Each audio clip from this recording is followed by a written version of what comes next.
我们这次要建机场，拆迁办的人挨家挨户量房子谈补偿，可我等了3个月，始终没人敲我家的门。后来我才知道，规划图上我家那块地被人故意划在了红线之外。于是我气冲冲去找镇政府，得到的答复却是规划就是这样，没办法。邻居见状还嘲笑我，这下好了，守着破房子过一辈子吧。我没吭声，反而把攒了半辈子的积蓄全掏出来，又贷了款凑够1000万。半年后，老宅变成了10层小楼，挂上了云端酒店的招牌，门口那块非消费客人禁止入内的牌子，成了整个机场最扎眼的风景。建机场的消息一传开，我们这个叫安宁镇的地方就再也安宁不起来了。一时间，补偿款安置房未来的新生活成了镇上人们永恒的话题。一辆辆印着拆迁办公室的白色面包车在镇里的土路上来回穿梭，工作人员拿着卷尺和本子，挨家挨户的丈量登记谈判。我叫付清，家在镇子最东头，守着一栋有些年头的2层老宅。父母早逝后，这里就只有我一个人。第一天，拆迁办的车从我家门口开过去，没停，我猜应该是从镇西头开始量，还没轮到我。第一个星期，邻居李婶家谈妥了，据说拿了一笔不小的钱，笑得合不拢嘴。他见我总要大声问：“阿青，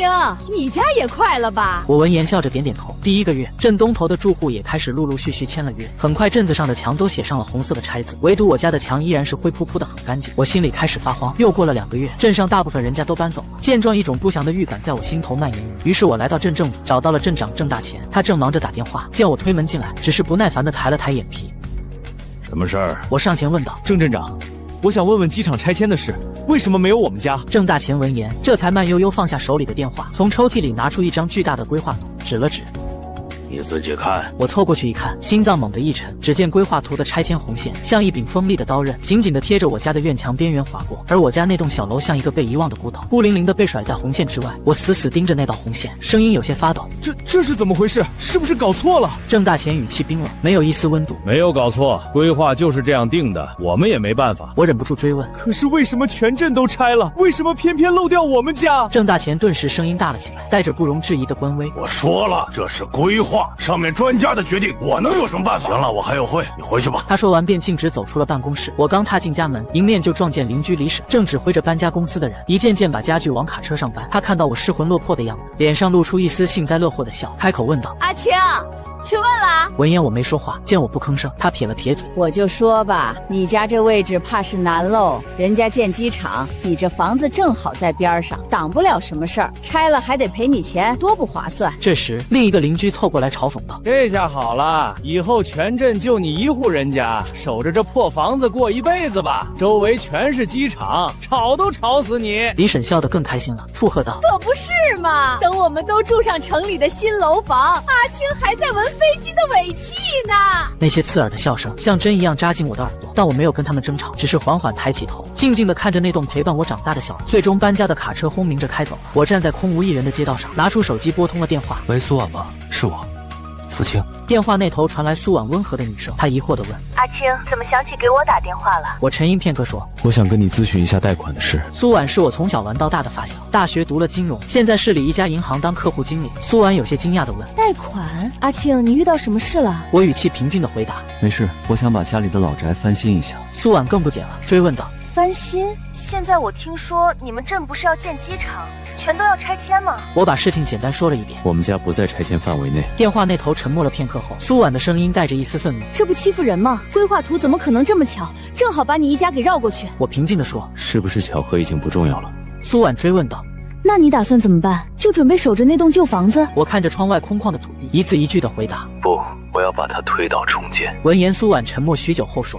阿青，你想好了？这可不是一笔小钱。”我坚定地回答：“想好了。”你需要多少？我手里有20万积蓄，是爸妈留下的和这些年工作攒，想再贷30万，一共50万。电话那头的苏婉听到这个数字，倒吸一口凉气。50万？阿青，你疯了！你只是重建一个自住房，用得了这么多钱吗？我要建的不是普通房子。我的目光投向远处机场规划的巨大轮廓，那里未来将是人来人往，商旅不绝。而我家是距离机场最近，也是未来唯一的一栋私人建筑。我问苏婉：“你觉得在未来的新机场旁边开一家酒店，前景怎么样？”听到这话，苏婉瞬间愣在原地。她向来是个聪明人，瞬间就明白了我的意图，惊呼道：“酒店？你要开酒店？阿青，你这步子迈的也太大了！你懂经营吗？你有人脉吗？风险太大了。”面对她的担忧，我反问她：“风险大，还是守着一栋没人要的破房子，等着它在飞机的噪声里慢慢腐烂，哪个更可怕？”听了我的话，苏婉满脸担忧的开口：“可是30万不是小数目，你的老宅做抵押，估值可能不够，收入证明也没有。”没等她说完，我打断她：“我知道，所以我才找你，你是专业的，你帮我看看有什么办法。”其实我知道我在为难她，但我已经没有别的路可以走了，因为这是我唯一能抓住的。改变命运的机会。苏婉长长叹了口气说：“阿青，你还是跟以前一样，不说话则已，一开口就能吓死人。这样吧，你明天带上房产证和你的资料市里找我，我帮你梳理一下，看看能走什么渠道。不敢保证一定，但我会尽力。”闻言，我感激地说：“谢谢你，苏婉。”为了缓和气氛，他开了个玩笑：“先别谢我，等你酒店开起来，给我留个终生免费的总统套房就行。”对此，我却很认真地回答：“好，一言为定。”于是第二天天刚亮，我带着所有的希望挤上了开往市里的第一班车。一见面，苏婉就在我的材料上滑滑写写，打了无数个电话，带我跑了好几个部门。银行的审核人员看到我那本被画在红线外的房产证，都露出了匪夷所思的表情。在他们看来，给一栋被机场包围的孤岛放贷，风险高的离谱。为此，我一次又一次地解释我的商业计划，但他们看着我这个沉稳甚至有些内敛的年轻人，眼神里充满了怀疑。那段时间有好几次我都觉得快要撑不下去了，幸好苏婉一直在旁边鼓励我。她不仅帮我完善商业计划书，手把手教我怎么跟银行的人沟通，甚至动用她自己的人脉，请了分行的领导吃饭。1个星期后，就在我几乎要绝望的时候，苏婉打来了电话。电话那头，她的声音里透着疲惫，但更多的是兴奋。阿青，批下来了。闻言，我忍不住激动地问：“真的吗？”她兴奋地说：“真的，30万，1周内放款。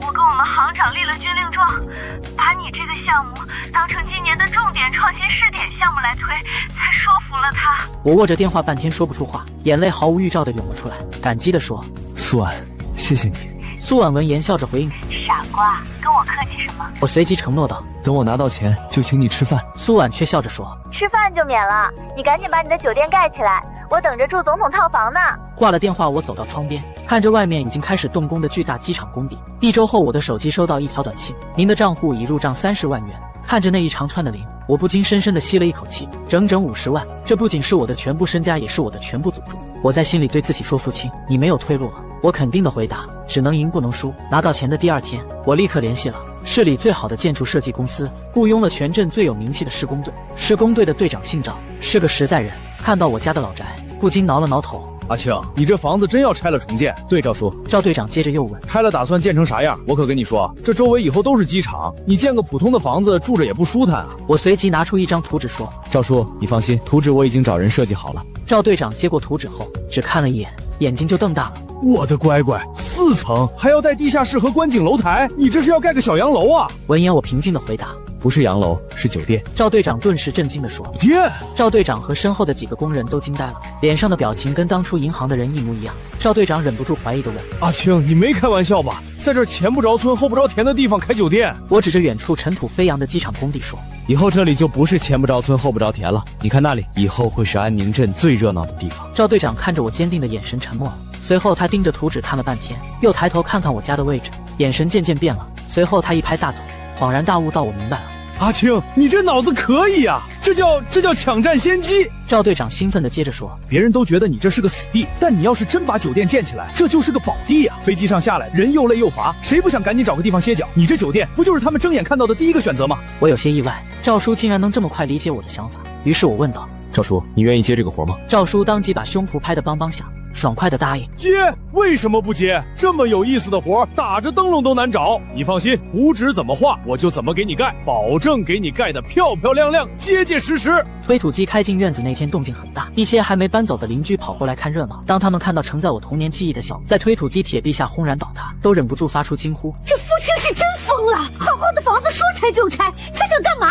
听说他带了好多钱，要把这里建成小洋楼呢。李婶见状，抱着胳膊冷笑道：“建小洋楼，我看他是钱多的没地方花了。等建好了，一个人住那么大的房子，晚上不怕吗？”旁边的人随声附和道：“就是，周围连个邻居都没有，跟住坟地里似的。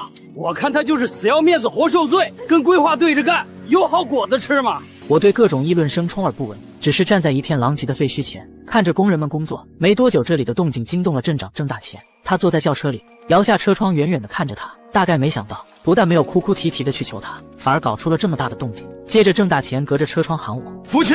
我走过去问道：“有事吗？”他语气带着质问：“你这是在干什么？”翻新房子。他却继续质问道：“翻新需要把房子全推了吗？你这是重建，你拿到审批手续了吗？”拿到了。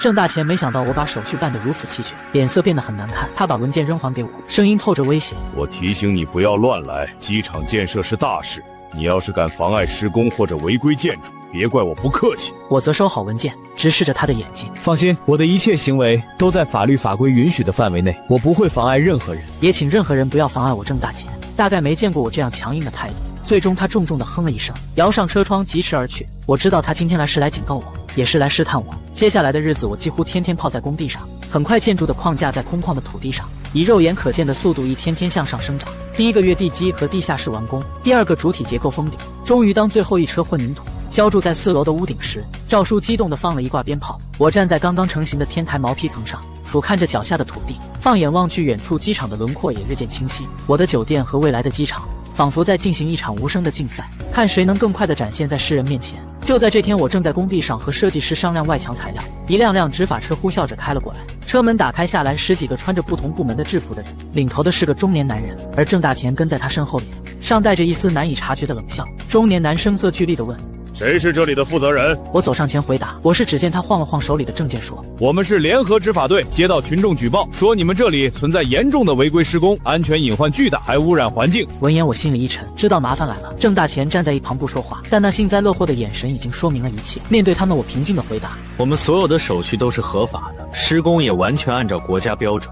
是不是合法的，不是你说了算，给我查，仔仔细细的查，任何一个角落都不要放过。他身后的人立刻散开，涌入了我的工地，有的检查消防，有的测量噪声，有的提取空气样本，有的翻看我们的施工日志。赵叔和工人们都看傻了，想上前理论，但被我拦住了。让他们查，因为我心里清楚，这是郑大钱的报复。越是这种时候，越是不能乱。整个下午，我的工地都处在一种停滞状态，期间各种刁难层出不穷。这里的钢筋间距好像不对，拿尺子来量。你们的扬尘措施不到位，要罚款。食堂的卫生许可证呢？拿出来我看看。郑大钱不时地凑到中年男人耳边，低声说着什么，然后两人一起朝我投来不怀好意的目光，而我始终保持着沉默，只是用手机将他们的一举一动和每个人的脸都清晰地录了下来。直到太阳快要落山，他们几乎把整个工地翻了个底朝天。最终他们聚在一起，由那个中年男人做总结。经过我们1下午的详细排查，你们的工地基本符合规范。显然他很不情愿地说出这几个字，我的心终于放了下来，因为我知道，从我决定建酒店的那一刻起，我就把所有细节都做到了极致。我聘请了最好的监理公司，每批建材都要求出具合格证书，每次施工都严格按照图纸进行。我的目的就是要建一座任何人都挑不出毛病的建筑。郑大钱的脸色变得很难看，显然他没想到我一个20多岁的年轻人做事竟然如此滴水不漏。接着中年男人话锋一转，但是考虑到你们的工地紧邻机场，重点项目情况特殊，为了确保万无一失，我们决定要求你们停工整顿1周，进行全面自查。赵叔第一个忍不住吼道：凭什么？我们什么问题都没有，凭什么要停工？随即中年男人板起脸说：这是命令，如果拒不执行，我们就吊销你们的施工许可。然而我看着他那张油腻而嚣张的脸，忽然笑了。郑站长，我这里有市住建局、消防局、环保局所有领导的电话，我刚才也把我录的视频发给了我的一个朋友，他在省里的媒体工作。你说，如果我把今天下午发生的事情原原本本的告诉他们会怎么样？我就是一个想保住自己家园的普通老百姓，无权无势，只能用这种笨办法保护自己了。闻言，他的笑容瞬间凝固在了脸上，他惊愕地看着我，眼神里充满了难以置信。他可能做梦都没想到，我这个在他眼里柔弱可欺的孤儿，竟然还藏着这样的后手。这时那个中年男人也察觉到了气氛不对，连忙走过来问：郑镇长，你看这……郑大钱见状狠狠地瞪了我一眼，咬着牙说道：让他继续施工。说完他头也不回地钻进车里，带着那群所谓的执法队狼狈地逃走。工地上顿时响起了一阵欢呼，赵叔和工人们都朝我竖起大拇指称赞道：阿庆牛！其实只有我自己知道，刚才那番话半真半假。我确实录了视频，但媒体的朋友是我瞎编的。我是在赌郑大钱，做贼心虚，不敢把事情闹大。我赌赢了，但我也知道他绝不会善罢甘休。于是我看着远处城市的灯火，拿出了手机。喂，苏婉吗？我好像惹上大麻烦了。苏婉等听我把下午的事情讲完，他那边沉默了很久，于是我试探着问：喂，苏婉，你还在听吗？他的声音听起来很疲惫，但也很冷静。在，阿青，你先别慌。我回答道：我不慌，我只是想知道我接下来该怎么办。苏婉在那边分析道：你在他的地盘上跟他硬碰硬，肯定会吃亏。我们要换。我随即追问道：什么思路？孙子兵法里说，凡战者以正合，以奇胜。你现在手续齐全，合法合规，这就是实政。郑大钱想找你的茬儿却找不到，所以他只能用下三滥的手段。我们要做的就是在他想不到的地方出一招奇兵。我安静地听着苏婉的分析，让我混乱的思绪渐渐清晰起来。我于是问道：这个奇兵是什么？苏婉一字一句地回答：是机场，是正在建设中的安宁国际机场项目。本身我闻言愣了一下，他继续说道：你的酒店未来的核心竞争力是什么？是它独一无二的地理位置，是它与机场的零距离。所以从现在开始，你不能只把眼光放在安宁镇这1亩3分地上，更不能总盯着郑大钱这种跳梁小丑。你要把你的格局提升到和机场项目一个高度，你要想办法让机场项目方把你当成他们自己人。苏婉的话像一道闪电，瞬间劈开了我眼前的迷雾。我终于明白了，郑大钱之所以能肆无忌惮地欺负我，正是因为在他眼里，我只是一个势单力薄的个体。但如果我能和机场这个庞然大物绑定在一起，郑大钱再想动武就得掂量掂量了。可问题是该怎么绑定呢？我有些为难地说，机场项目是省市2级的重点工程，负责人级别都很高，我根本接触不到他们。苏婉闻言却笑了，谁说要你直接去接触大领导啦？阿青，你忘了你的优势是什么了？我疑惑地问。我的优势？苏婉立刻解释起来，你的工地现在是整个安宁镇除机场工地外唯一一个有大量工人聚集的地方。机场工地的工人有多少？几千人总是有的吧？他们吃饭怎么办？住宿怎么办？日常的消费怎么办？据我所知，为了产工期，他们实行的是封闭式管理，工人们的生活其实很枯燥，很不方便。而你就在他们旁边。我听完瞬间懂了，连忙问道：你的意思是让我去做他们的生意？苏婉的声音里透着一丝兴奋。不只是做生意那么简单，这是你切入机场项目的最好机会。你可以利用你现在的工地开一个小型的临时的生活服务区，一个小卖部，一个大排档，一个露天电影院，投资不大，但能立刻解决机场工人们的燃眉之急。你提供的不是商品，是便利，是关怀。当这几千名工人都念着你的好的时候，你觉得机场的施工方领导会怎么看你？他们会把你当成一个有远见、有担当的合作伙伴，一个能够帮助他们稳定后方、解决后顾之忧的盟友。到那个时候，你的酒店就不再是一栋孤零零的建筑，而是机场项目的配套服务中心。郑大钱还敢来找你麻烦吗？他敢跟整个机场项目作对吗？我听后握着电话，激动得浑身发抖，半天说不出话来。苏婉，你真是个天才！苏婉笑着说：不是我天才，是你给我的启发。能想出在机场旁边建酒店的人，本身就不会是个笨蛋。苏婉又接着叮嘱道：这件事要尽快做，赶在郑大钱下一次出招之前，把我们的骑兵布好。我连忙询问：我需要做什么？苏婉建议道：你去找赵叔，他手下有工人有技术，搭个临时的棚子，开个大排档，对他来说小菜一碟。货源方面，你可以直接联系市里的批发市场，我给你几个电话，都是我的客户，靠得住。最重要的是价格要公道，东西要干净卫生，我们要的不是暴力，是人心。挂了电话，我感觉浑身的细胞都被调动了起来，之前的疲惫和迷茫也随之一扫而空，取而代之的是前所未有的斗志和希望。我连夜找到了赵叔，把我的想法跟他一说。赵叔听完一拍大腿赞道：这主意好啊！我早就看那帮机场的兄弟们可怜了，天天吃食堂，嘴里都快淡出鸟来了。咱们搞个大排档，弄点啤酒烤串，他们还不乐疯了。赵叔拍着胸脯保证：阿青，你放心，这事儿交给我，明天我就带人把地方给你评出来，3天之内保证开业。果然赵叔的执行力超乎我的想象。3天后，一个用钢管和彩钢瓦搭建的巨大简陋美式广场出去。出行我给它取了个名字叫加油站，既是给工人们加油，也是给我自己加油。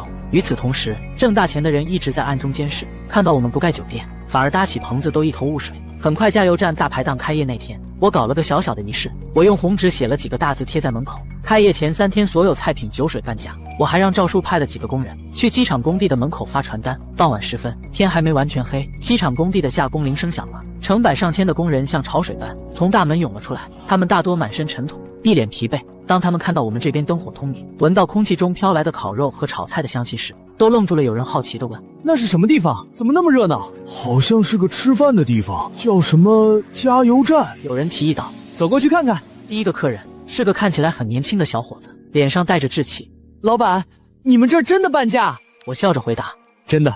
他点单道：那给我来一份回锅肉盖饭，再加2个鸡蛋。好嘞。我亲自下厨，用最快的速度把一份热气腾腾、分量十足的盖饭端到他面前。小伙子看着那堆的像小山一样的回锅肉，眼睛都直了。很快，第2个、第3个客人也来了。半个小时后，整个加油站里坐满了人，他们3、5成群，点上几盘小菜、几箱啤酒，在工地上压抑了1天的情绪，在酒精和美食的催化下彻底释放开来。原本空旷死寂的夜晚，被这股充满了生命力的喧嚣彻底点燃了。赵叔带着他的工人们也在其中一桌喝得面红耳赤。我的计划成功的第一步，接下来的几天，加油站的生意越来越火爆，我的加油站成了工人们在枯燥的工地生活中唯一的慰藉和乐园。正在吃饭的工人们见状都皱起了眉头，显然他们看得出来这几个人是来找茬的。于是我从后厨走了出来，解下围裙，平静地问：几位想吃点什么？郑强上下打量着我，眼神充满了侵略性。你就是老板，我们不吃什么，我们是来收保护费的。他伸出5根手指说：在这安宁镇想做生意就得守我们这里的规矩，每个月这个数。不料我还没说话，旁边桌上一个身材魁梧的壮汉猛地站了起来。此人是机场工地的一个包工头，姓张，几乎天天来我这里吃饭。张工头随即瓮声瓮气地问：你们是干什么的？跑到这儿来撒野？郑强斜着眼睛不屑地看了他一眼：你又算哪根葱？大人的事儿小孩别插嘴，不然连你一块收拾。张工头听后笑了，他没再说话，而是拿起桌上的一个空啤酒瓶，轻轻一捏，只听啪的一声，玻璃瓶身在他手里碎成了无数块。见状，郑强和他的几个小弟脸上的笑容都僵住了。紧接着，从四面八方站起来几十个同样身材壮硕的工人。只见他们手里有的拿着酒瓶，有的抄起了板凳，他们一句话都没说，只是默默地把郑强几个人堵在了中间。这些工人来自五湖四海，常年在工地上摸爬滚打。他们虽然没有多高的文化，但他们有最朴素的江湖义气。因为我为他们提供了物美价廉的饭菜，他们自然愿意为我出头。郑强几个人平时也就欺负一下镇上的老实人，哪里见过这种阵仗？于是郑强色厉内荏地喊道：“你们想干什么？我告诉你们，我叔是郑大钱。”张工头不屑地啐了一口，随即说：“郑大钱是你叔？那你爹是谁？是玉皇大帝吗？赶紧滚，别等我们动手！”郑强还想放几句狠话，但看到周围越围越多的人，他彻底怂了。于是他带着几个小弟连滚带爬地跑了，嘴里喊着我们走。人群中顿时爆发出一阵哄笑。我看着郑强他们狼狈逃窜的背影，又看了看那些自发维护我的工人们，心中涌起一股暖。于是我走过去向张工头深深地鞠了一躬。张大哥，还有各位师傅，今天谢谢你们了。张工头随即豪爽地摆摆手说：“谢啥？我们就是看不惯那帮杂碎。傅老板，你这地方我们保了，以后谁敢再来找你麻烦，就是跟我们几千个兄弟过不去。”他的话一出，得到了周围所有人的一致响应。对，跟我们几千个兄弟过不去。那一刻，我站在人群中央，看着一张张朴实而真诚的脸，心里说不出的感动。而远处的郑大钱看着自己的侄子被灰溜地赶了出来，气得浑身发抖。这时他发现事情已经渐渐超出了他的控制，而我这个他从未放在眼里的孤儿，已经长出了他意想不到的坚硬的翅膀。与此同时，在不远处，我的4层小楼主体已经完工，正在等待着外墙的装饰。其实我早就想好了它的名字，那就是云端酒店。我暗下决心，要让所有看不起我的人都只能在地面上仰望我的存在。郑强带人灰溜溜地跑了之后，加油站的气氛随即达到了前所未有的顶点。张工头把一沓钱拍在桌上：“傅老板，你要是看不起我们这帮糟汉子，就把钱收回去。对，我们帮你不是为了占你这点便宜，我们是觉得你一个年轻人敢跟那帮人对着干，有种，我们敬的是你这个人。”我最终拗不过他们，只好把钱收下，但我心里清楚，我收获的远比这点钱要贵重得多。我真正收获的是人心。事情很快就传到了机场项目指挥部的耳朵里。最初他们很紧张，几千个工人聚集在不受控制的私人场所，在他们看来是巨大的安全隐患。据说项目部为此连夜开了一个会，会上有人提议直接取缔我的加油站，将所有工人强制带回封闭的工地。这个提议立刻遭到了施工方负责人的激烈反对，如果把他们强行关起来，只会让矛盾和压力越积越多，迟早要出大事。争论了很久之后，一个折中的方案被提了出来，与其把它当成一个威胁，不如把它变成一个可控的合作伙伴。很快，一辆挂着安宁机场建设指挥部牌子的越野车停在了我的工地门口，车上下来一个30多岁的男人，径直向我走来，语气客气地问：“请问是傅清傅老板吗？”我有些警惕地看着他回答：“我是。”他对我伸出手自我介绍：“你好，我叫秦寿，是机场项目后勤保障部的副主任，我能跟你聊几句吗？”我犹豫了一下，最终还是跟他在加油站一张空着的桌子旁坐下。我给他倒了杯凉茶，问道：“秦主任，找我有什么事吗？”秦寿笑了笑，笑容温和地说：“傅老板，你别紧张，我今天来不是来找麻烦的，我今天来是想跟你谈一笔生意。”我闻言愣住了，反问道：“合作？”秦寿推了推眼镜，开门见山回答：“是的，我们止部经过研究，一致认为你的加油站为我们机场项目的稳定推进做出了非常积极的贡献，我们非常感谢你，为工人们提供了一个这么好的休闲场所。”听了这番话，我有些措手不及，我原以为他们迟早会来找我麻烦。秦寿随后从公文包里拿出一份文件说：“我们想跟你签订一个正式的合作协议，由我们指挥部正式授权你的加油站成为安宁国际机场项目1号生活服务区，我们会为你提供正式的挂牌，同时每个月会给你一笔补贴。我们只有一个要求。”我的心跳开始加速，随即问道：“什么要安全？”秦寿看着我，眼神里充满了真诚地说：“保证食品安全，保证价格稳定，让工人们吃得放心，吃得开心。傅老板，我们知道你现在的定价几乎没什么利润，我们给你补贴，就是希望你能把这件事长久的做下去。你帮我们稳住了后方，我们才能在前线安心的搞建设。”此时我看着桌上的那份协议，看着上面合作2个字，眼眶忽然有些发热。苏婉的计策，那个以其胜的妙招，最终竟然以一种我完全没想到的方式实现了。我不仅成了机场项目的盟友，甚至成了他们官方认证的自己人。我当即回答：“我同意。”我拿起笔在协议上签下了我的名字。秦寿开心地收起协议说：“傅老板，合作愉快，以后有什么需要我们帮忙的，或者有什么人来骚扰你，你随时可以打我电话。”送走秦寿，我立刻给苏婉打了电话，激动地说：“喂，苏婉，我们成功了。”苏婉在电话那头笑着说：“我早就知道，阿青，你记住，当你能为别人提供他们无法拒绝的价值时，你就会成为所有人都想拉拢的伙伴，而不是可以随意踩踏的蝼蚁。从现在起，你的战场已经升级了。”果然，第2天，一块崭新的蓝色牌子就挂在了加油站最显眼的位置，上面写着2行大字：安宁国际机场项目指定生活服务区，安宁机场建设指挥部后勤保障部监制。这块牌子就像古代大将军的令旗，它一挂出来，整个加油站的气场都变了。于是工人们看着这块牌子，腰杆都挺得更直了。在这里消费不再是单纯的吃饭喝酒，而是一种被官方认可的福利。至此，我的身份也从一个备受争议的个体户，变成了名正言顺的红顶商人。我能清晰地感觉到郑大钱那双无处不在的眼睛，在看到这块牌子后收敛了许多。至少在接下来的1个星期里，没有再发生任何骚扰事件，工地和加油站都迎来了一段难得的平静。但我知道这只是暴风雨前的宁静，毕竟郑大钱那样的人绝不会就此善罢甘休。果然，麻烦在1周后以一种我没想到的方式悄然而至。这天早上给我送猪肉的货车司机老李愁眉苦脸地找到了我。傅老板，对不住了，今天的肉可能送不过来了。我心里咯噔一下，连忙问道：怎么了，李师傅？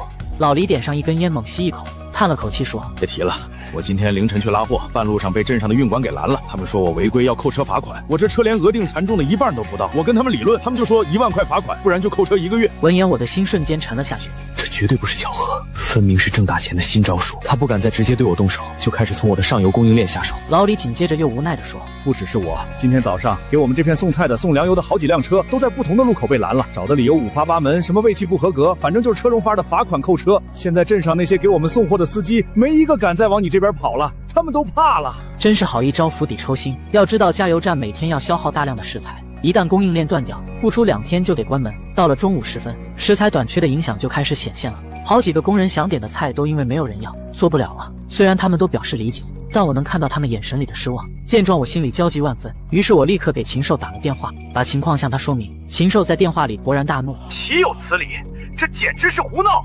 这是在破坏机场项目的正常运转的。他当即答应我立刻去跟镇里交涉。然而1个小时后，他回了电话，无奈地说：父亲，我找了他们嘴上答应的好好的，说会立刻纠正，但下面的人根本就是阳奉阴违，还在到处设墙。这是地方保护，是他们内部的利益链，我们是指挥部，对地方行政没有直接的管辖权。这帮人就是在跟我们耍无赖、打太极。看来指望别人是靠不住的，我必须自己想办法杀出一条路。我立刻拨通了苏婉的电话。苏婉，帮我个忙，之前给我的那些市里批发市场的联系方式还在吗？苏婉立刻问道：在啊，怎么了？出什么事了？我随即将郑大钱的手段和我的困境简单的说了一遍。苏婉在那边沉默了几秒钟后评价道：够狠的，这是要把你往绝路上逼。阿青，你打算怎么办？从市里进货路程可不近，成本会高很多，而且你没有车。车可以租或者买一辆2手，成本高一点没关系，秦主任给的补贴正好可以用在这里。最关键的是，我要货源的主动权，我不想再被人卡脖子。苏婉的声音里透着赞许，我果断的回答：好，有魄力，这才是。这样，车的事情你别管了，我有个客户是做2手车生意的，我让他给你找一辆皮实耐用的小货车，手续我帮你办，钱从我这儿先垫上，不用你操心。批发市场那边我再帮你打个招呼，让他们给你留最好的货，给你最优惠的批发价。阿青，你只要记住，安宁镇只是一个小池塘，郑大钱是池塘里的大鱼，但他出了这个池塘，什么都不是。你要做的就是把你的根扎在池塘外面的江河湖海里。苏婉的话让我醍醐灌顶。我总想着怎么在安宁镇这块地上跟他斗，却忘了我完全可以绕开他，去一个更广阔的平台。2天后，一辆半旧的蓝色小货车停在了我的工地门口。苏婉亲自把车开了过来，并将车钥匙交到我手里。驾照有吧？我自信回答：有，大学就考了，不过好久没开了。苏婉安慰道：没事儿，这车耐用，随便开。苏婉随即打开后车厢，里面装得满满当当，笑着说：这是我顺路从批发市场给你带的第1批货，验验货。此刻我看着这一车鲜活的食材，看着风尘仆仆的苏婉，鼻子一酸，不禁有些哽咽。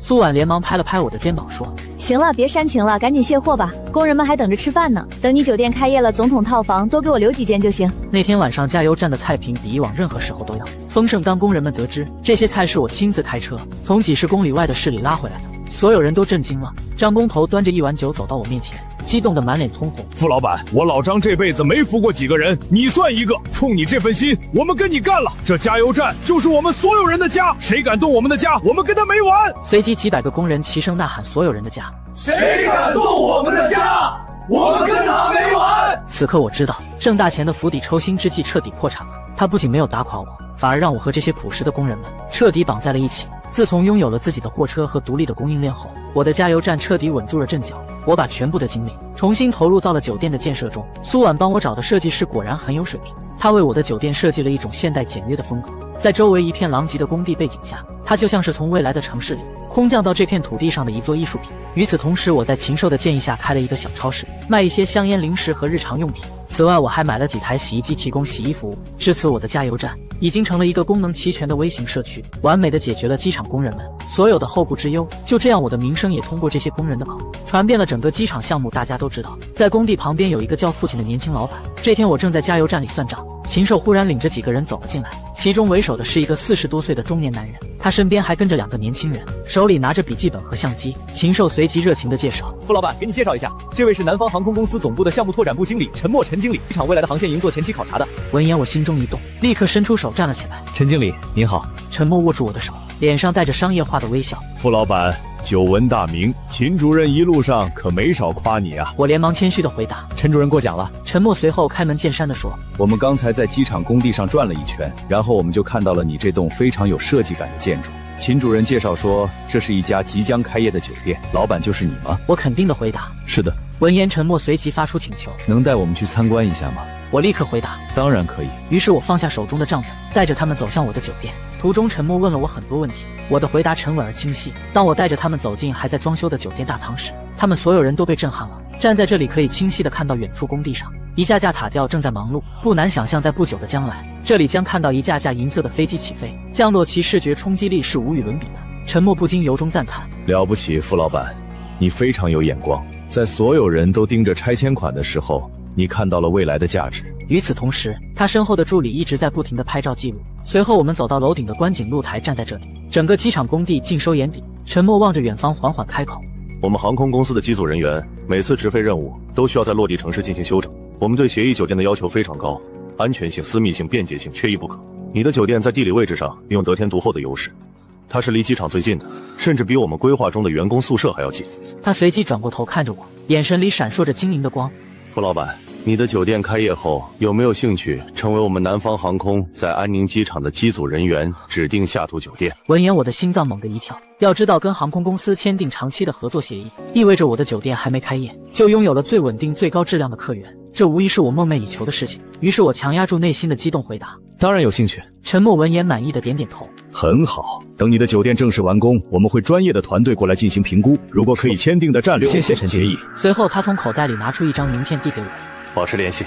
送走陈默一行人后，我一个人站在天台上吹着风，感觉一切都像是在做梦。就在我准备下楼的时候，我眼角的余光瞥见了停在远处土路尽头的一辆车，那是郑大钱的车。他坐在车里，旁边还坐着一个人。此时郑大钱似乎在对他指着我的酒店说着些什么，于是我冷静地走下楼，给苏婉发了一条信息：帮我查一个人。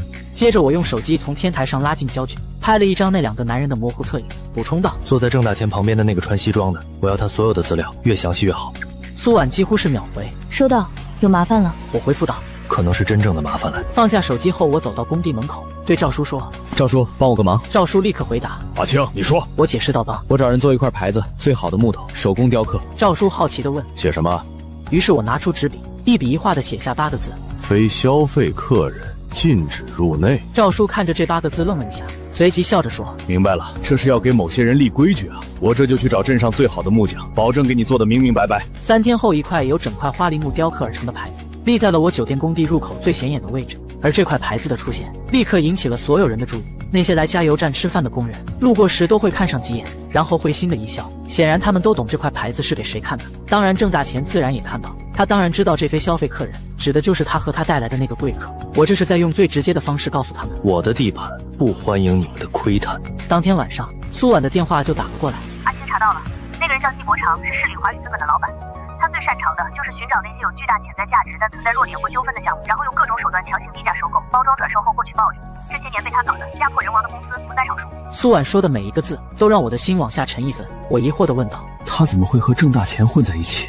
苏婉立刻回答：我查了工商信息，季伯常名下的一家投资公司就在上个月和郑大钱的亲弟弟合伙注册了一家新的公司，叫安宁康港有限公司。苏婉接着问道：公司的注册地址你猜是哪里？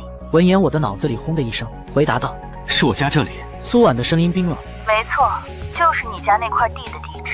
一切都明白了。郑大钱从一开始就没打算让我安生，他把我画出红线，就是为了把这块地留下来。他知道这块地未来会升值，所以让他弟弟和季伯常合作，想把这块地变成他们自己的囊中。我在这里盖酒店挡了他们的财路，所以他们才要用尽一切办法把我赶走，把我的酒店变成他们的酒店。之前那些上不了台面的小动作只是开胃菜，现在真正的资本猎食者季伯常已经亲自下场了。我担心地问苏婉：他们会怎么做？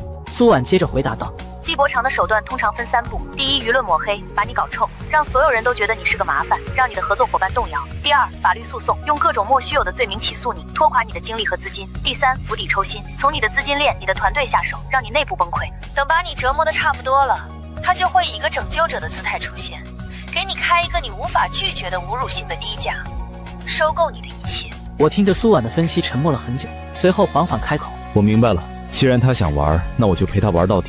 苏婉闻言有些担忧。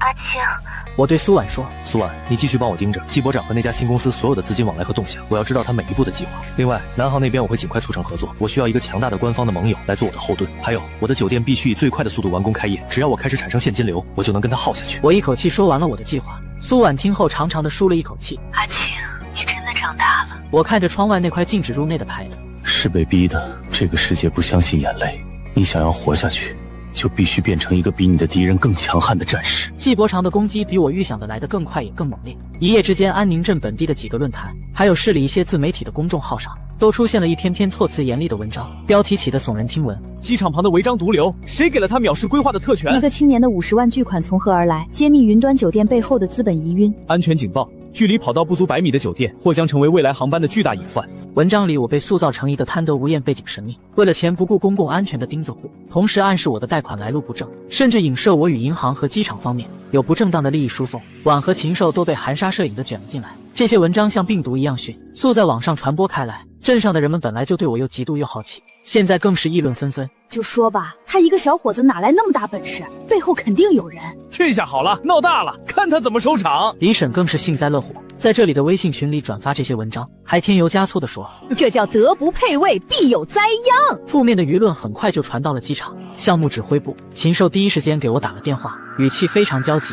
福清，你看到网上的那些文章了吗？指挥部的领导很重视，压力很大。我声音平静地回答：我看到了，秦主任，你放心，这件事我会处理，清者自清。挂了电话，我还没来得及喘口气，赵叔又一脸怒气地找到我。阿青，真是太欺负人了。我疑惑地问道：怎么了，赵叔？赵叔随即气愤地说：刚才市里一个叫什么宏发建筑的公司派人来我们工地，指名道姓要挖我手下的老师傅，工资开2倍，还得交5险1金。有几个年轻已经动心了。我心里一沉，找到了那几个动了心的年轻工人，我没有骂他们，只是平静地看着他们说：人往高处走，我理解，你们想去，我不拦着，工钱我1分不少的结给你。离开的人，以后云端酒店的大门永远不会为你们敞开。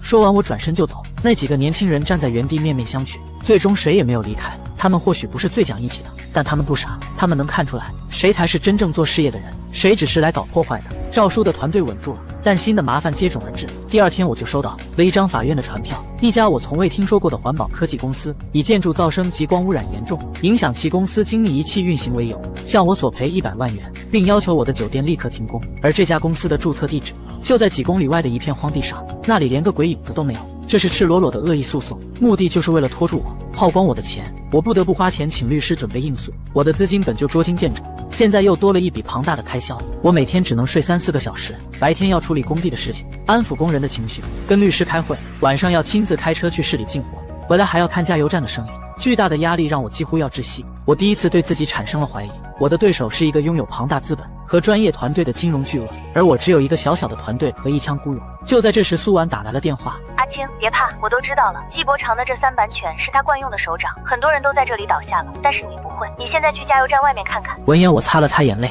疑惑地走到门口，只见加油站外的空地上，几十个刚刚下班的工人拿着手机围在一起，在那些抹黑我的文章下面，一条一条的留言。放屁！傅老板的饭菜是整个安宁镇最便宜、最干净，老子就在云端酒店的工地上干活，这里的安全标准比市里好多大楼盘都高。谁在造谣，老子去撕烂他的嘴！这酒店要是违章，那全天下就没有合法的建筑了。傅老板所有的手续都齐全着呢。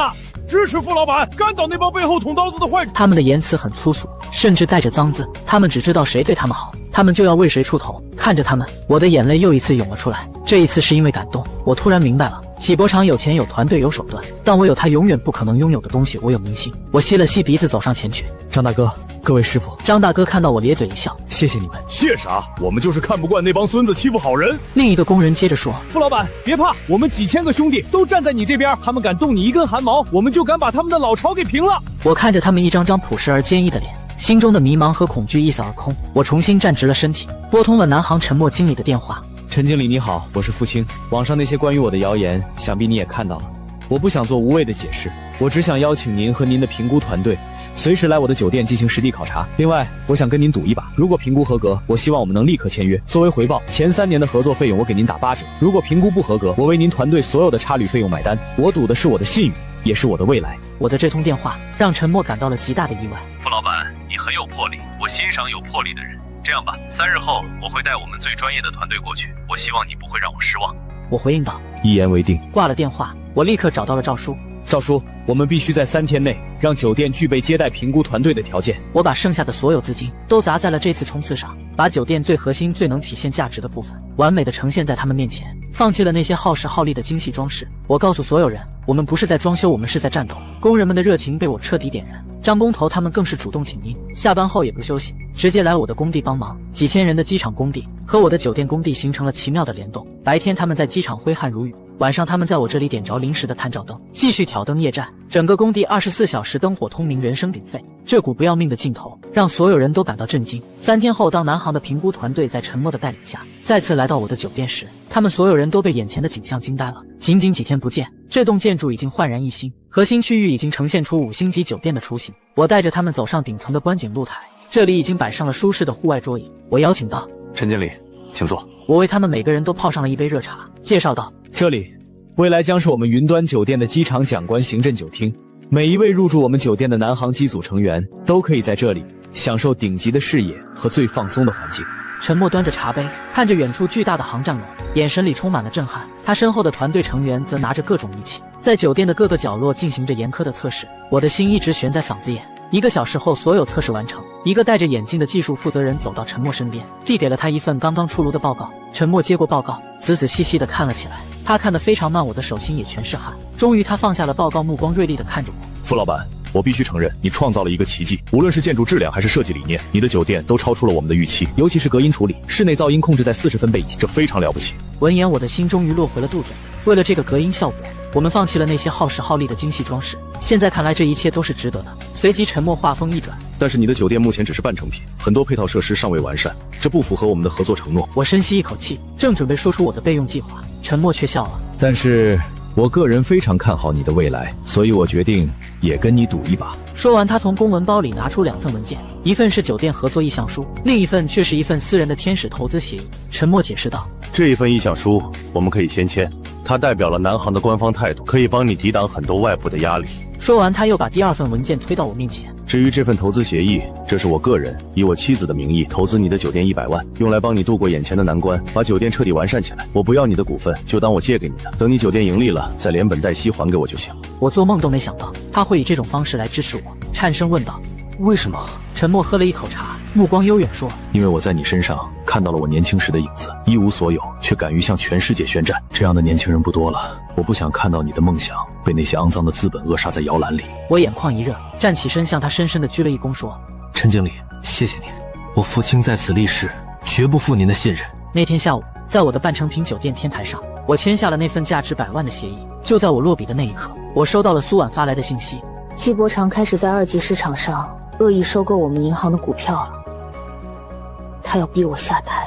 我看着信息，又抬头看了看远方，我明白真正的决战已经拉开了序幕。沉默经理100万的私人投资像一针强心剂，注入我几近干涸的资金链。但苏婉那条短信又像一盆冰水，从我头顶浇下。我知道苏婉之所以会成为目标，全都是因为我。我拨通了苏婉的电话，电话响了很久才被接起。苏婉声音异常疲惫地说：“阿青，我正在开会，长话短说。”我急忙问道：“你怎么样？他是不是？”苏婉打断我，语气故作轻松地说：“没事，商场上的正常博弈而已，你不用担心，我应付得来。你只要把你的酒店盖好，就是对我最大的支持。”季伯常这种人最看重利，只要你的项目成功了，证明我当初的判断没错，银行董事会那帮老家伙就没话说了。我知道他在安慰我。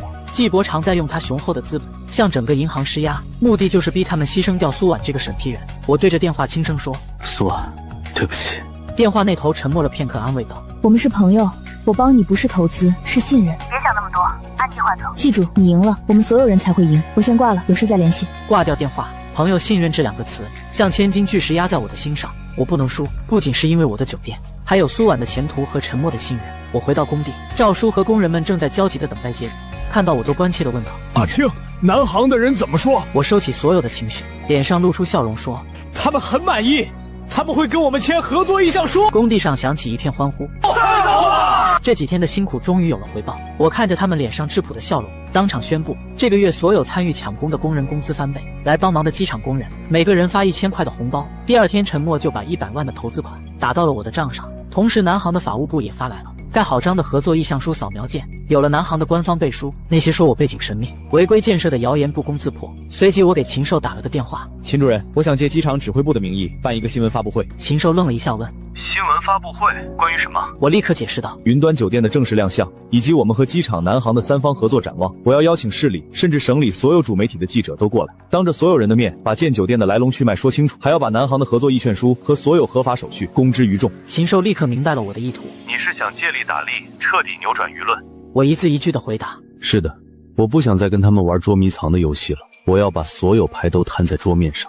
既然他们想让我出名，那我就出个彻彻底底的名。禽兽在电话那头沉吟了许久，这对他来说也是一个风险，一旦发布会出任何差错，他也要承担责任。最终他下定决心说，好，我支持你，机场项目需要你这样的合作伙伴，安宁镇的发展也需要这样的活力。记者的事情我来联系，场地就用机场指挥部的会议室，时间就定在3天后。付清，我们一起打一场漂亮的翻身仗。3天的时间转瞬即逝，禽兽的人脉很广，他几乎请来了本市所有有头有脸的媒体。上午10点发布会正式开始，我深吸一口气走到了发言台前。各位媒体朋友，各位来宾，大家好，我叫福清，是云端酒店的创始人。我知道最近网上有很多关于我和我这家酒店的传闻，有人说我神秘，有人说我资金来路不明，还有人说我这栋建筑是机场旁的毒瘤。今天站在这里就是要告诉大家，这一切都不是真的。我只是一个普通的安宁镇男孩，我的父母早逝，给我留下了这栋老宅。当全镇拆迁，唯独我家被划在红线外时，我没有哭闹，我只是觉得命运把我留在这里，一定有它的道理。我拿出了父母留下的全部遗产，又向银行贷了30万，凑够了50万启动资金，我把它推倒重建。我想把它从一栋被遗弃的老宅变成一座能为新机场服务的酒店。我给它取名云端，就是希望它能像飞机一样，向着云端，向着更高的未来飞翔。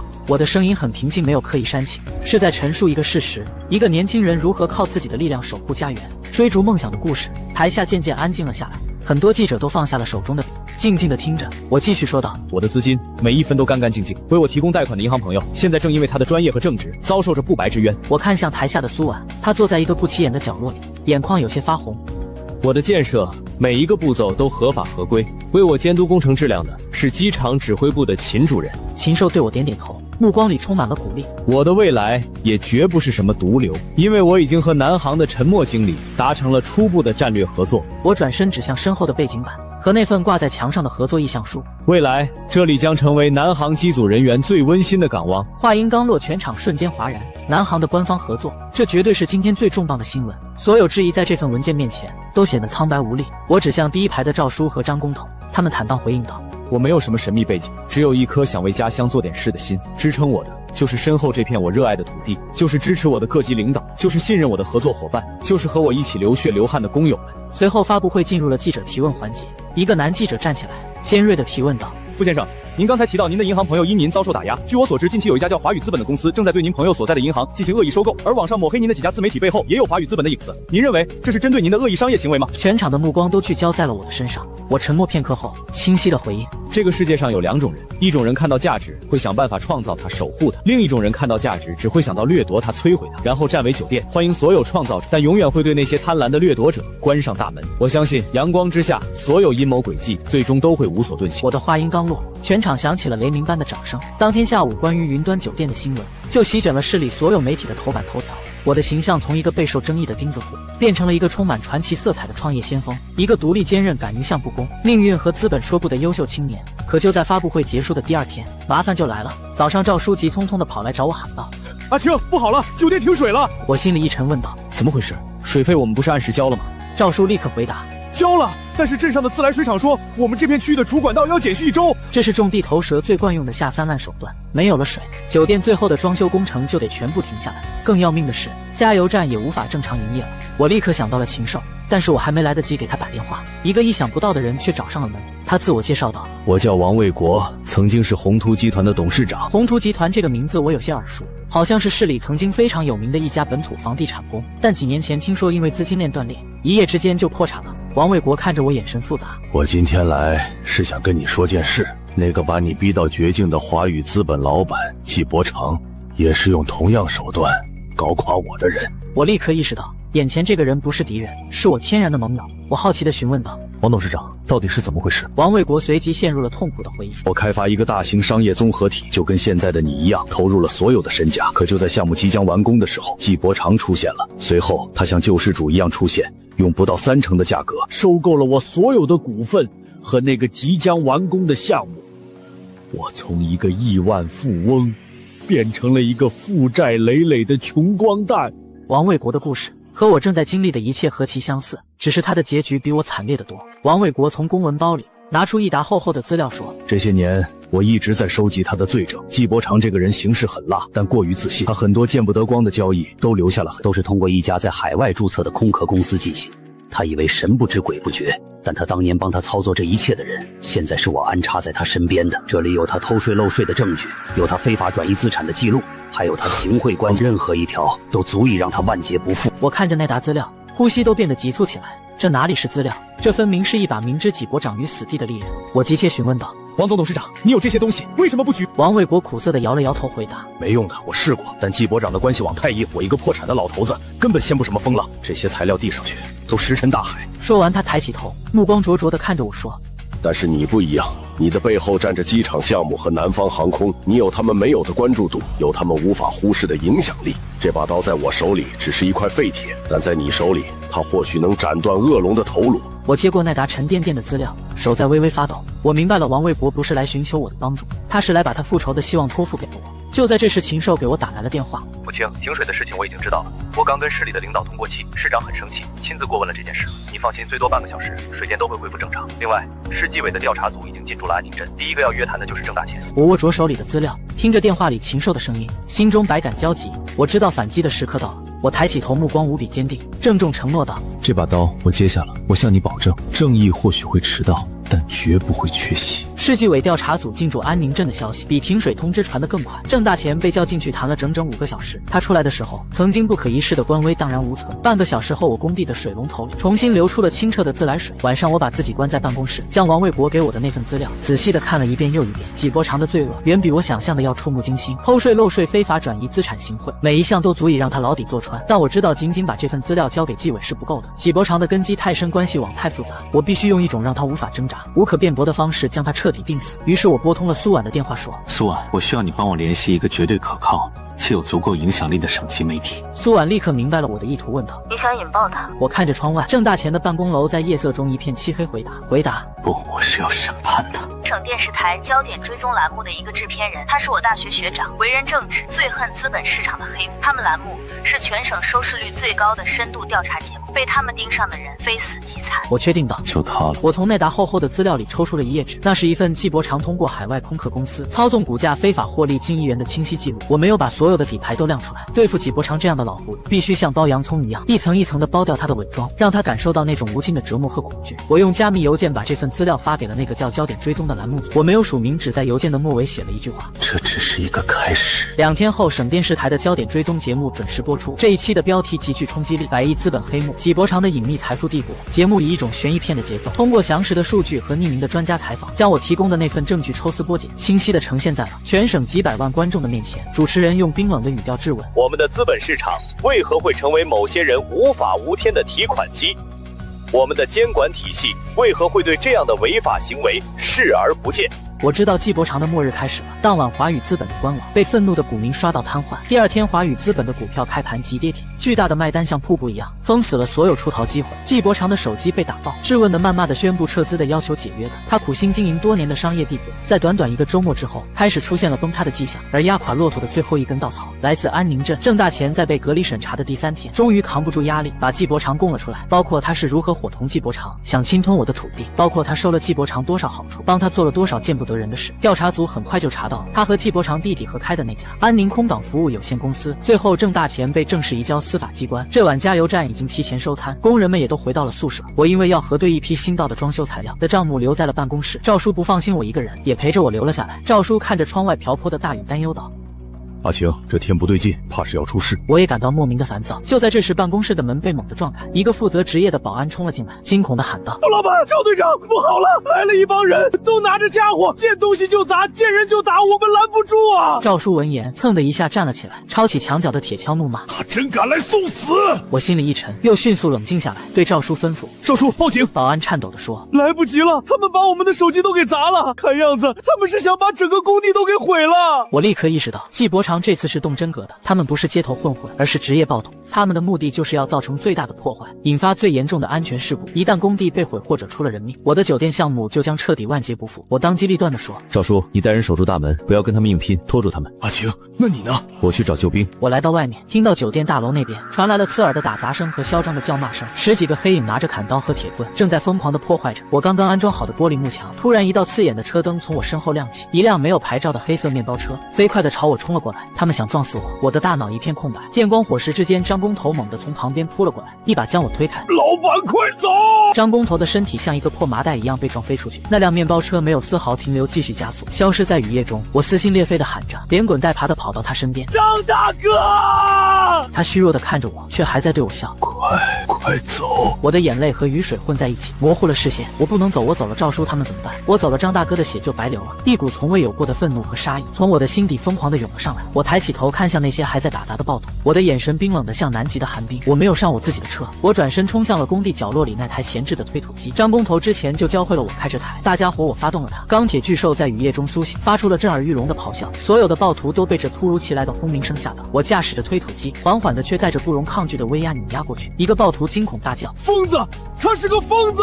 所有人都吓得魂飞魄散，四散奔逃，没有去追他们。就在这时，十几辆警车闪烁着红蓝色的警灯，划破雨夜呼啸而至。禽兽和苏婉从第一辆车上冲了下来，他们看到了倒在血泊里的张工头，看到了满地的狼藉，也看到了坐在推土机驾驶室里的我。苏婉跑到推土机驾驶室下，声音都在发抖：“阿青，你没事吧？你快下来！”我从高高的驾驶室上跳了下来，重重地摔进他的怀里。苏婉，他们要杀了我！苏婉紧紧地抱着我，声音哽咽：“我知道，没事了，都过去了。”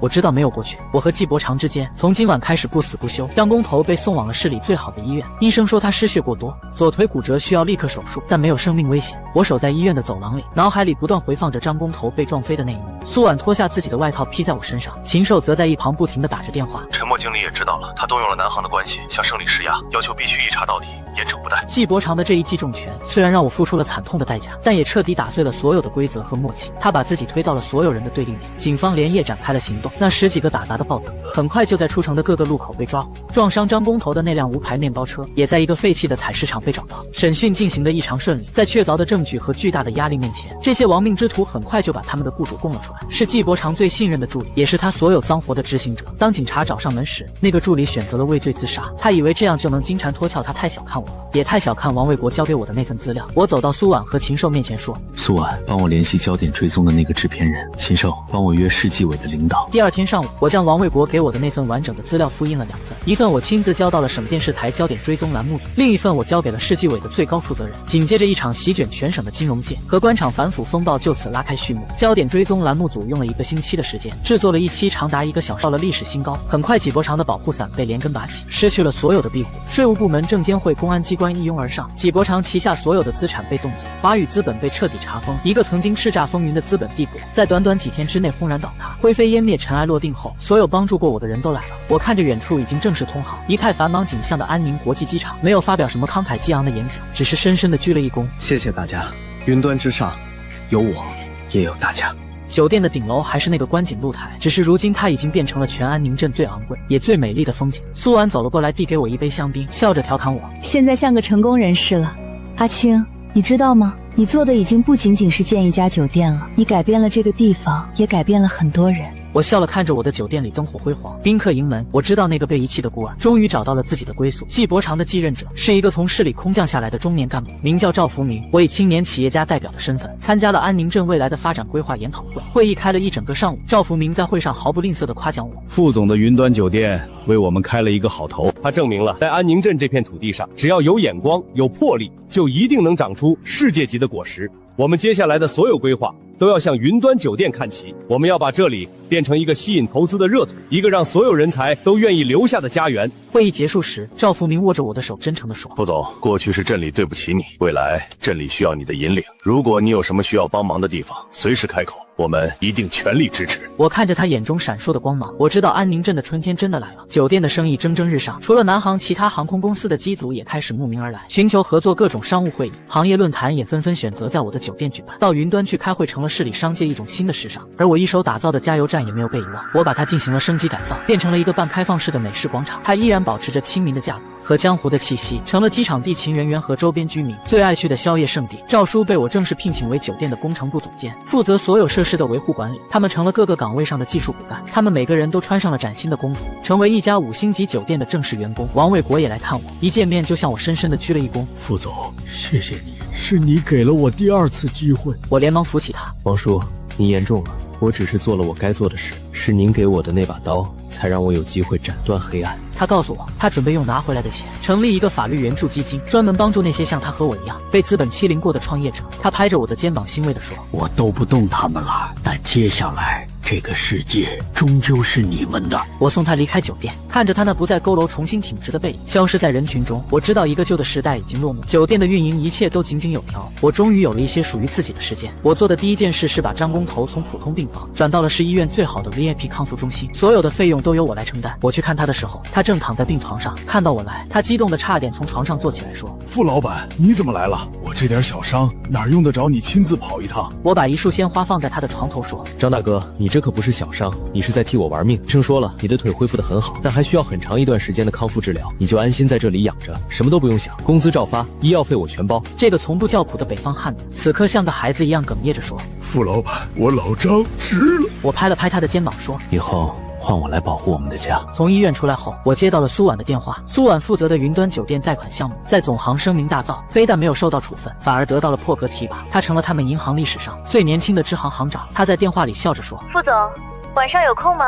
我想请你吃饭。”想在哪里请？就在你的云端酒店总统套房。晚上我让厨房准备了最精致的晚餐，送到了顶楼的总统套房。那是我专门为苏婉预留的房间，从不对外开放。房间的露台上可以俯瞰整个空港新城的夜景。苏婉看到我来，她对我笑了笑说：“还是你这里的风景最好。”我笑着说：“那是，也不看是谁的地盘。”我们没有聊工作，也没有聊那些惊心动魄的过往，我们就只是像两个许久未见的老朋友，喝着茶，聊着一些无关紧要的闲话。忽然他很认真地看着我说：“阿青，你还记得吗？你决定要建酒店的时候，我对你说，等你开业了，要送我一个终身免费的总统套房的。”我闻言点了点头。现在我兑现承诺了。苏婉自嘲地笑了笑说：“其实我当时是在开玩笑，我那时候觉得你疯了，50万开家酒店，在所有人都逃离的废墟上，我根本不相信你能成功。我帮你只是因为我不想看到你输得太惨，我甚至做好了帮你承担一部分损失的准备。”我静静地听着，没有说话。他继续说：“你把一个不可能完成的梦想变成了现实，你比我想象中厉害多了。”他站起身，走到我的面前。所以我今天想改一下我的要求，我不要你的总统套房了。我抬起头，看着他近在咫尺的脸，心跳有些加速的。那你要什么？他没有回答，只是缓缓地给了我一个吻。随后他抱着我，声音带着一丝沙哑的颤抖说：“阿青，我要你，我要的是你这个人。”我的眼泪再一次毫无征兆的滑落，我笑着用力的点了点头说：“好。”那一晚，我们聊了很多关于未来的设想。转眼间到了安宁国际机场，通航2周年的纪念日，也是云端酒店开业2周年的庆典日。商界名流、政府官员以及各位领导齐聚一堂。我穿着一身量身定制的黑色西装，挽着苏婉的手，站在宴会厅的门口，迎接每一位到来的宾客。苏婉已经正式从银行辞职，成为了云端集团的 CEO。他帮我处理着所有繁杂的商业事务，让我可以更专注于集团的战略发展。禽兽也来了，他如今已经是空港新城的管委会主任，成了这座新城名副其实的一把手。他看到我笑着：“副总，你现在可是我们新城最大的财神爷啊！”陈默也从广州专程飞了过来，他已经是南方航空的副总裁。他一见到我就给了我一个热情的拥抱。福清，我这辈子做过最成功的投资，就是2年前在那个天台上投给你的那100万。赵叔和张工头也都站在我的身后，他们一个是工程部总监，一个是安保部总监。宴会开始后，我作为主办方走上了主席台。2年前，我站在这里，脚下还是一片废墟。我曾以为我被全世界抛弃了，但今天我站在这里，脚下是整个空港新城最繁华的心脏。我想说的是，决定我们价值的从来不是我们被划在哪条线外，而是我们选择在什么地方重新画上我们自己的起跑线。世界抛弃你，你可以选择把世界重新赢回来。我的演讲很短，却赢得了全场最热烈的掌声。宴会还没结束，我拉着苏婉的手，悄悄地溜了出来。我们换上了便装，像两个普通的情侣在公园里散步。公园里有孩子在嬉笑打闹，有老人在散步健身。我看到一个熟悉的身影，林婶她正带着她的小孙子在玩滑滑梯，她也看到了我，表情有些尴尬和局促。你现在可真是大老板了，以前是我嘴杂，你别往心里去。我不在意的摇了摇头，都过去了。这时他的小孙子跑过来，好奇地看着我。林婶连忙说：“这是咱们新城的骄傲，是云端酒店的副总。你长大了也要像傅叔叔一样有出息。”我笑了笑，从口袋里拿出一颗糖递给那个孩子。我们继续往前走，走到了当年我家的那片旧址。如今这里已经变成了酒店的一部分，一个漂亮的露天花园。我和苏婉依偎着坐在花园的长椅上，远处一架巨大的客机正缓缓降落在跑道上，灯光像流星一样划过夜空。苏婉忽然问：“阿青，你后悔过吗？”看着那架平稳降落的飞机，看着远处万家灯火，看着身边的爱人，我轻声说：“我从未后悔。”